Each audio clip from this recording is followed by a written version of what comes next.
Hey guys, so with the new expansion comes new vendor weapons. However, thanks to the new ability to reforge any House of Wolves weapons, you have a couple more options than usual. So instead of going over every single weapon that every vendor has to offer, I'm going to go over what I think the best weapons per class are going to be just based off the base stats that the weapon has, and then talk about potential good bonuses for said weapons. I'll also highlight any weapons that I think are good as is, or weapons that you should keep an eye on. Note that this does not take into account weapons that randomly drop. I'm just sticking to stuff that you can actually purchase. We'll start with auto rifles. The PEST control matrix from the Vanguard is probably going to be your best bet. Great impact, great magazine size, good rate of fire as well. The bonuses it comes with as is, I don't think they're too great for something like PvP. Army of One can definitely be useful as a good chunk of kills in PvP are unassisted, but something like a shotgun or a fusion rifle is going to have a lot more unassisted kills and get a lot more out of that bonus. I just like this bonus better on stuff that doesn't take a lot of shots to kill. Hand cannons, shotguns, snipers, fusion rifles, etc. Hip fire is just a meh bonus. Stuff like counterbalance, crowd control, potentially focused fire as well will serve you well as all-around bonuses. As for PvP bonuses, Hidden Hand, Icarus, and Battle Runner I think are worthy options, maybe Icarus less so, depending on how much of a stat boost these bonuses actually give you. I haven't had a chance to use those bonuses too much in PvP just yet, so if you have, be sure to let us all know how full of crap I may or may not be with those suggestions in the comments. You also have the Shingen C variety of auto rifle from the Crucible and New Monarchy, should that be your cup of tea, but I consider those varieties of auto rifle to be more of a PvP weapon than a PvE weapon. Pulse rifles. There's only two options for sale, and the 55A All Fate is probably going to be your best option. However, the low rate of fire pulse rifles are really not good for PvE at all. This is strictly going to be a PvP pulse rifle. Hidden Hand is a good bonus, but I don't think Grave Robber is a good bonus for a pulse rifle. It's much more of a shotgun bonus in my opinion, where you're going to maximize the opportunities that you have to actually melee someone. Plus, refilling your pulse rifle magazine isn't a big deal, whereas refilling any sort of special weapon is. Instead, look for something like Battle Runner, Feeding Frenzy, or Third Eye. Scout rifles have some variety to them, but I'll start with PvE first. Now in House of Wolves, I don't think it's possible to roll Field Scout on Scout Rifles, or any weapon for that matter. I've heard a lot of people say that they've been digging for Field Scout and just haven't been getting it on anything, so that is going to play a factor in our PvE selection. While some of the Scouts available might be fun, at the end of the day, I want a Scout Rifle that's going to be a workhorse. So that's going to be stuff from the past like Vision of Confluence and Fang of Ear Ute. The Crucible Scout has the same stats as VOC and Fang and 3 more shots than the Hygeia Noblesse, so that's something to consider if you have no way of getting VOC or Fang. For PvP, I've been hearing very good things about the DEADSHOT Luna from Dead Orbit, reforged with full auto and stability bonuses. It basically turns into a Suros with higher damage, 29 to the body and 43 to the head to be exact. So if you're open to experimenting in PvP, that's going to be something to consider.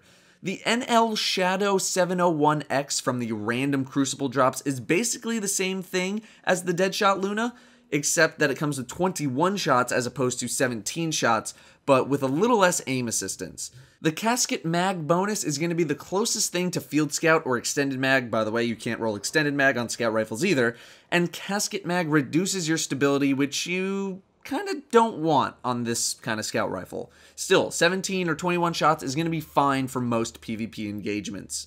Moving to hand cannons now, the Red Hand 9 is going to be a good choice, although the range is a little bit lacking.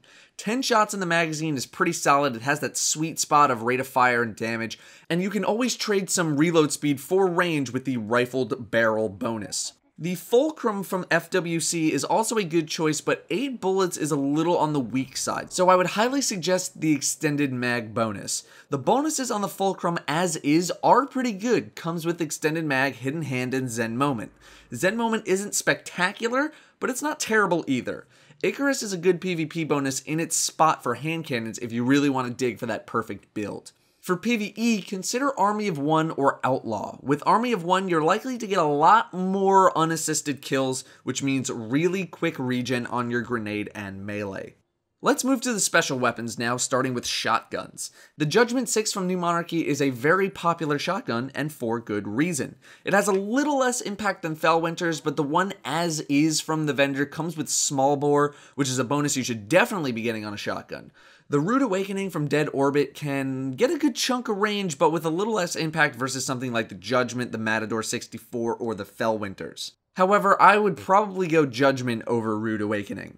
You have a lot of options for bonuses for PvE and PvP here. In the first slot, Shot Package, Close and or Personal, Rangefinder, and Grave Robber are all viable for PvP, although most people will probably tell you that Shot Package is the best option, and I really wouldn't argue against that. In the second slot, Army of One for PvE, Battle Runner, Final Round. Why is Final Round on shotguns? Why? Knee pads is good for PvP as well. Fusion rifles. The Frenzy has the fastest charge time of any of the fusion rifles available for purchase, which is personally what I look for in a PvP fusion rifle. But for PvE, you're gonna just want whatever hits the hardest.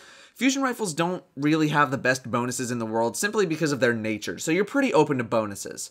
I do and don't like Army of One for PvE.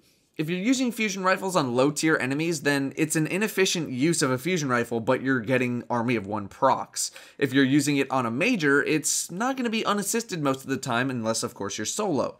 For PvP, Battle Runner, Army of One, and Feeding Frenzy are all going to be good. Sniper rifles. The sniper with the most aim assist that has that Praedyth's fast rate of fire is the Amplified Geo from Vanguard. The subtle nudge from Crucible fires even faster and has more aim assist, but has even less impact to the point where it does not kill with 2 body shots. It deals like 80 something damage, I think 85. It's still a one shot to the head to unshielded targets, so if you're a headshot wizard, then yeah, it's a good buy, but otherwise, I'm gonna stick to something that can 2-shot, body shot, which is literally everything else in the game. However, most of the snipers are in that Praedyth's rate of fire impact kind of range, so you're pretty free to choose what you want. Look for stuff like Hidden Hand and Unflinching as your bonuses. Moving to heavy weapons, starting with rocket launchers, you have the Fear from FWC and the Exodus Plan RS1 from Dead Orbit. Both of them have grenades and horseshoes, both of them have the same stats. The Fear comes with Battle Runner and Javelin, and the Exodus comes with Tripod. I think the Fear is just a smidge better than the Exodus because of Javelin, but it's really close. The best thing is that you don't even need to reforge either of these rocket launchers for PvP purposes. The Exodus is maybe better for PvE just because of that tripod bonus. Finally, heavy machine guns. The two options here are the Pacifier 10 from New Monarchy and the SAWTOOTH OSCILLATOR from Vanguard. The Pacifier is a super hard-hitting machine gun, which I really like, and it comes with counterbalance, which is great. Persistence I'm not terribly hot about, though. It does come with injection mold as well if you want to be even more stable, so if you didn't reforge this or you didn't feel like it, I wouldn't blame you. If you do want to reforge, maybe try to get crowd control in there or feeding frenzy. Army of One ain't bad either. The SAWTOOTH OSCILLATOR is a good high rate of fire machine gun if you're into that, and I had a clanmate raving about its recoil balance. Crowd control is great for PvE, but hipfire is not good at all. Look for stuff like crowd control, Army of One, stability bonuses in general, and even feeding frenzy is not too bad. Alright guys, those are my suggestions for the vendor weapons. I definitely want to review all of the Queen's weapons, the Prison of Elders weapons, and the Trials weapons as well very, very soon. Be on the lookout coming for those videos in the next week or so. Thank you all very much for watching, and I will see you next time.